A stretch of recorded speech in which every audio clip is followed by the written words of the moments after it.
The CIO went ahead with another enforced summons attempt for the detained president, but failed again, as the president continues to refuse such calls. Its search and seizure operation targeting the presidential office and the residence on the same day was also unsuccessful.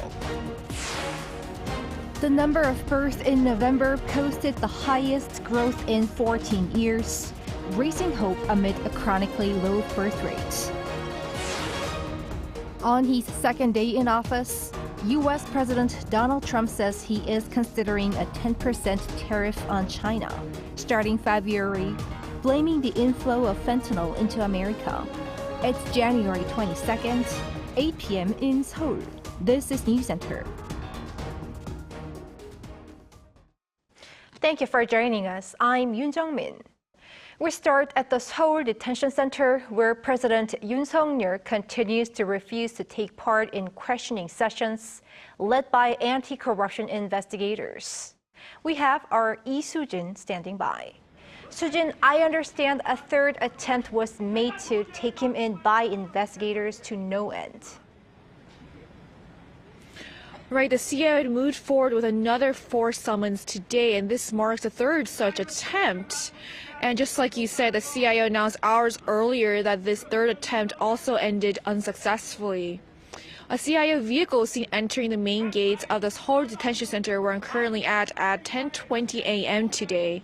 The CIO had considered 2 options: forcibly transferring Yoon to the CIO interrogation room at the government complex in Gwacheon, or carrying out on-site interviews in an investigation room at the detention center. But Yoon refused to comply with either, as he continued to sit in consultations with his lawyers. The agency is continuously making these efforts, as there isn't much time before the CIO has to hand Yoon's case over to prosecutors before the detention period expires on the 28th. Separately, I hear anti-corruption officials also launched a search and seize operation today. Yes, the CIO began a search and seizure operation at both Yoon's residence and the presidential office today, both located at the Yongsan-gu district and central Seoul. But these operations also ended in failure at both locations. The CIO had attempted to secure encrypted phone records, meeting minutes, as well as computers.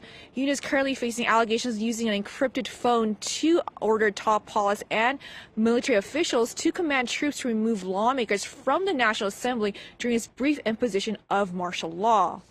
But the search and seizure operations once again face challenges from the Presidential Security Service, which had blocked previous such attempts.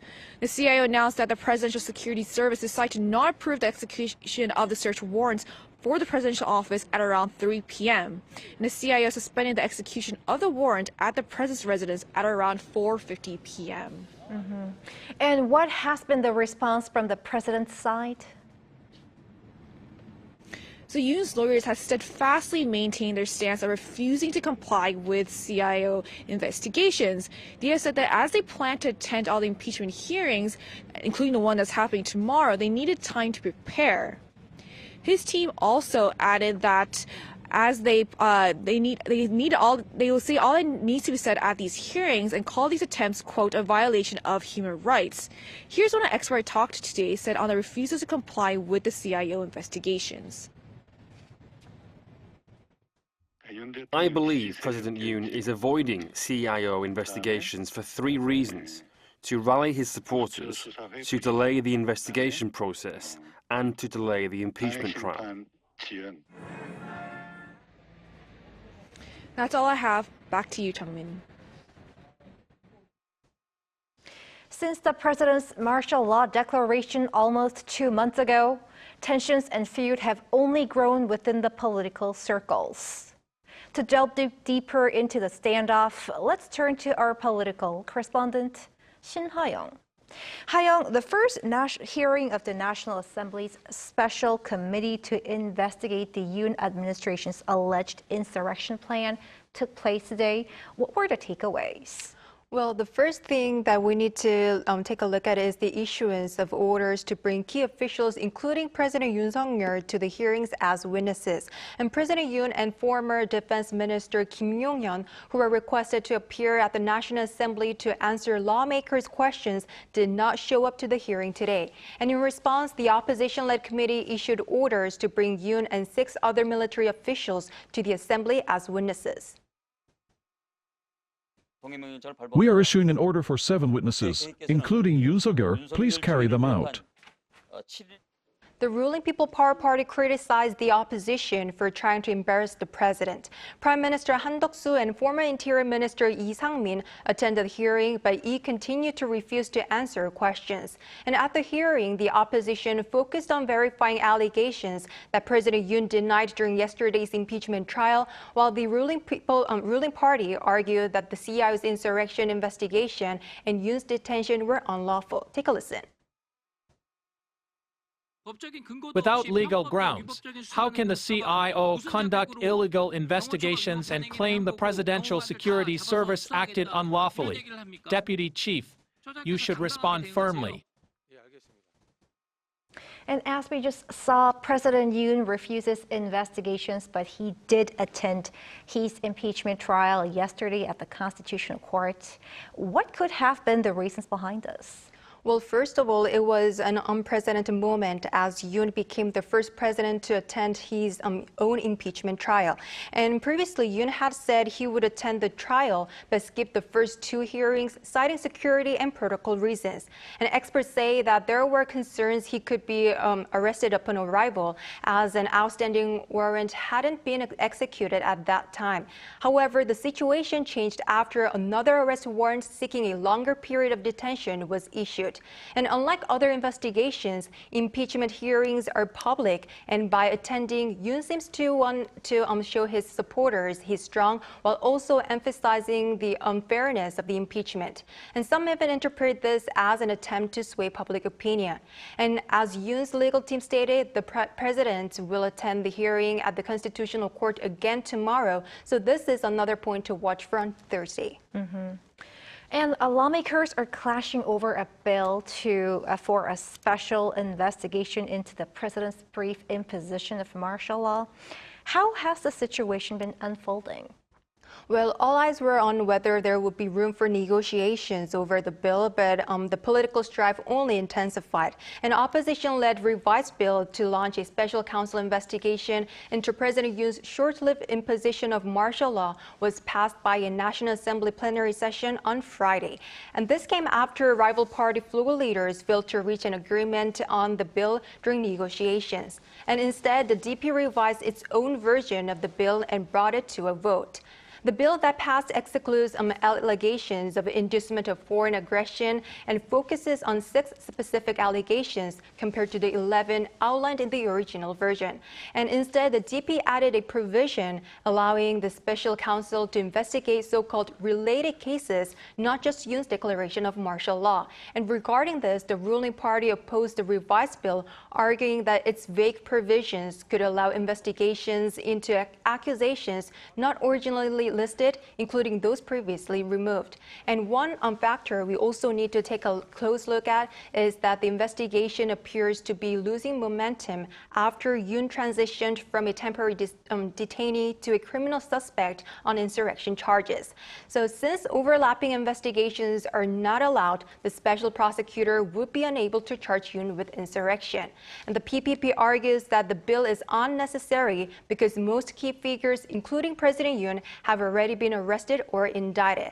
The DP, on the other hand, claimed that it had incorporated the PPP's demands and argued and urged the acting president to approve the bill immediately, warning that any delay would prolong the insurrection.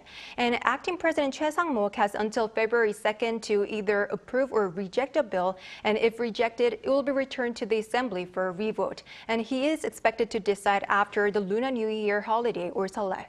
Right, it's a complicated issue and we'll have to keep a close eye on that. Thank you for the report. My pleasure. In other news, findings for the month of November show a substantial surge in the number of newborns, posting the highest growth in 14 years. Min-jung covers the latest data. Last November saw the country's biggest rise in births in 14 years. According to Statistics Korea, the number of births in November last year was at just over 20,000, up 2,500 births, or 14.6% from a year earlier. This is the highest growth rate since November 2010, when it reached over 17% growth. The number of births has exceeded 20,000 for 5 consecutive months after surpassing that mark in July. And increases were witnessed for November in every province and administrative division of the country. If the current trend continues until December, the annual number of births is expected to see a positive rebound for the first time in 9 years. The increase in the number of births seems to be influenced by a prior increase in marriages. The rise in marriages between August 2022 and the first quarter of 2023 might have contributed to the subsequent rise in births. In November, there were over 18,500 marriages, marking the highest number in 9 years and an increase of 11%. During the same month, there were more than 29,000 deaths, resulting in a decline in the natural population of 9,000. Min-jung, Arirang News.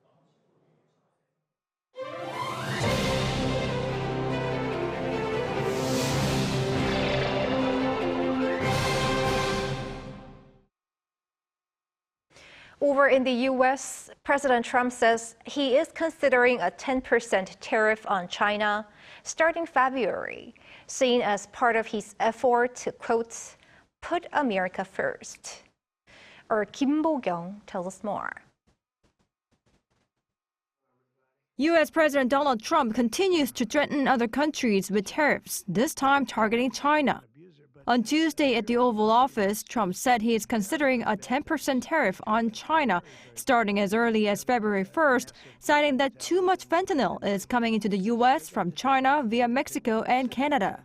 Thinking about that too, we're talking about a tariff of 10% on China based on the fact that they're sending fentanyl to Mexico and Canada.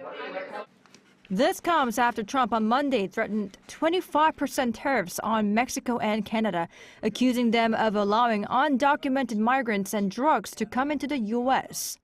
Meanwhile, Trump announced investment plans worth $500 billion to build artificial intelligence infrastructure in the country. And as part of such efforts, OpenAI, SoftBank, and Oracle are planning a joint venture called Stargate. During Trump's briefing, SoftBank CEO Masayoshi Son, along with Sam Altman of OpenAI and Larry Ellison of Oracle, joined the president. $100 billion in funding has been committed for now, with more expected over the next 4 years.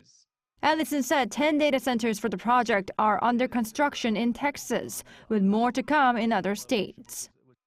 Each building's 500,000 square feet. There are 10 buildings currently being built, but that will expand to 20. And Trump says this project will create hundreds and thousands of jobs. In the future, a new American company that will invest $500 billion at least in AI infrastructure in the United States and very, very quickly, moving very rapidly, creating over 100,000 American jobs almost immediately. Meanwhile, when asked about whether he's open to Elon Musk buying TikTok, Trump said he would be if he wanted to buy it. He previously had directed the Justice Department on Monday to pause the enforcement of the TikTok ban for 75 days until early April, after TikTok became unusable in the U.S. Trump suggested to TikTok that the United States jointly owns half the company. With a permit, it's worth like $1 trillion. So what I'm thinking about saying to somebody is buy it and give half to the United States of America, half, and we'll give you the permit. Kim Bo-kyung, Arirang News. A Korean-American official, Jong-un, has been appointed to a key post at the Pentagon and will be in charge of crafting policies toward South Korea, Japan, and other East Asian countries under the Trump administration. Announcing a list of new officials that were sworn in, the U.S. Department of Defense said No is now the new Deputy Assistant Defense Secretary for East Asia. Until recently, he served as the Deputy General Counsel for the U.S. House Select Committee on the Chinese Communist Party. Meanwhile, speculation is mounting about prospects of fresh engagement between Trump and North Korea's Kim Jong-un. For more on such prospects, our Oh Soo-young had a chance to talk to a former U.S. envoy to the six-party nuclear talks. Seoul and Washington could aim for small but meaningful steps towards denuclearizing North Korea in a possible small deal under the new Trump administration. Former U.S. intelligence official Joseph Detrani told Arirang News he sees potential for a revival of top-level talks between President Trump and North Korean leader Kim Jong-un after the Hanoi summit in 2019 broke down, which showed that Kim was not ready for a big deal to close down all his nuclear facilities. Ambassador Detrani was Washington's special envoy to the six-party talks that aimed to negotiate with North Korea 2 decades ago. In regards to what sort of a process could be used to better engage with North Korea, well, I think we learned from Hanoi that the Libya model, where we expect North Korea to put everything on the table, is unrealistic. It's not going to happen. And I think we knew this from the six-party talks with North Korea going back to 2005 with the joint statement. It's actions for actions. As North Korea gets certain benefits, they will start to dismantle their nuclear weapons programs. Despite Kim Jong-un's reported disappointment and anger over the failed talks, Detrani said the potential lifting of economic sanctions for smaller concessions could draw him back to negotiations. This hasn't been put on the table before, but ideally stop the production of fissile material for nuclear weapons. I mean, these are all moves in the right direction. Now, is North Korea going to give up their arsenal of nuclear weapons? No. And Kim Jong-un has made that very clear. But our goal should be, and I think will be, the complete verifiable dismantlement of all nuclear weapons and nuclear weapons facilities. And that should continue to be our goal. Detrani stressed the importance of reaching even small deals to freeze North Korea's nuclear and ballistic missile development, especially as the regime last year forged a comprehensive strategic partnership with Russia, which includes mutual defense in times of war, and experts fear a potential transfer of key missile and nuclear technologies. The assessment, at least in the United States, is reportedly that they can miniaturize their nuclear warheads, and they could make them to these short-range, intermediate-range, long-range ballistic missiles. What they could be getting from Russia is more work on their hypersonics, because the hypersonic, that's why they're working on that, is capable of defeating, in theory, missile defense systems, which is very, very important, but also MIRVing them, where they have multiple reentry vehicles, where they have multiple reentry, if you will, nuclear warheads, where you can have one missile, an ICBM, like the Hwasong 19, carrying 5 to 6 nuclear warheads that could be independently maneuvered to strike different targets. While the South Korean president's suspension from office has hindered top-level diplomacy with Washington, Detrani says the bilateral alliance will likely remain robust due to such challenges, among other security issues in the Indo-Pacific region, particularly as Washington continues to counter China's growing influence. The ambassador added it is highly unlikely the US would formally recognize North Korea as a nuclear state, as that could potentially trigger distrust among US allies and an arms race in the region. Oh Soo-young, Arirang News. Quite a number of young Korean scholars have chosen to further broaden their academic horizons by seeking studies in the U.S. So how does Mr. Trump's return to the White House look to affect their plans? Our Yoon, he takes a look. Now that Donald Trump is back in office, what does his second term mean for South Korean students in the U.S.? Is it an emerging challenge or possibly a new opportunity? The latest data shows that there are over 45,000 Korean students in the U.S., ranking third in terms of the largest international student populations following China and India. Given Trump's first term, America First immigration policies, which focused on stricter visa rules and limiting post-graduation work opportunities, there are concerns about the impact on Korean students. However, there may also be areas of focus that could open new pathways for international students in fields like technology, engineering, and research. A STEM visa is commonly used to refer to visa options available for those pursuing degrees in science, technology, engineering, and mathematics fields, including the F1 student visa with additional work opportunities. A recent graduate from grad school in data science in 2024 and currently working in the United States, Kim Gyu-hyun, gives us more details. It's a policy that benefits the United States mostly. Of course, individuals working in the United States can also benefit, but it's a policy to retain talent in the country. So I don't think it'll be in the best interest of anyone to cancel or revoke the STEM OPT or H-1B policy. But I do think that it might be less friendlier than before, in that it'll be more selective of who gets the STEM visa. In June 2024, while running for president, Donald Trump proposed to offer green cards to international students who graduate from American schools. This could be a potential game changer for those looking to build their futures in the United States. But with over 1 million international students in the U.S., questions remain. He claimed it would be implemented right after taking office, but many experts are skeptical about its feasibility due to the scale of the proposal. There are doubts about whether Trump and his current team can actually make it happen. The professor also added that although Korean students in the United States may not be directly affected for now, under the Trump administration, it's likely that the overall environment in American society could become more unwelcoming for international students. Visa policies and restrictions could add an extra layer of complexity for international students like me, but I see these challenges as an opportunity to refine my strategies and explore alternative pathways. While the direct impact on international students may not be immediate, the shifting atmosphere in American society could present new challenges, making it important to stay adaptable and prepared for any changes ahead. Yoon, Arirang News.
Ultrafine dust fills the air for a third in a row. Here in Seoul, ultrafine dust advisories have been issued with bad levels of ultrafine dust.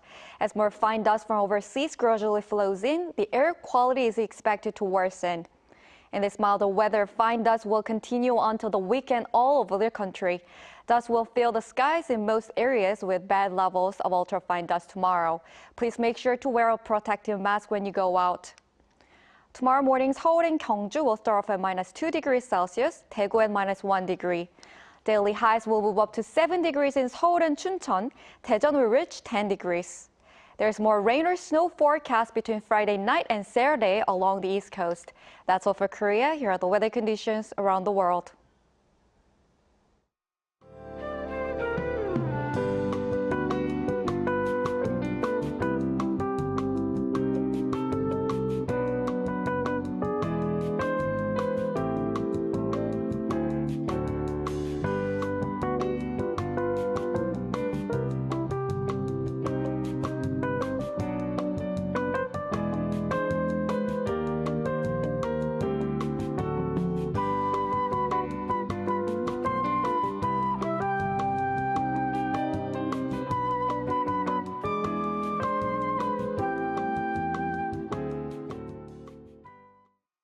And that is Newscenter for tonight. Thank you for watching. A panel session up next.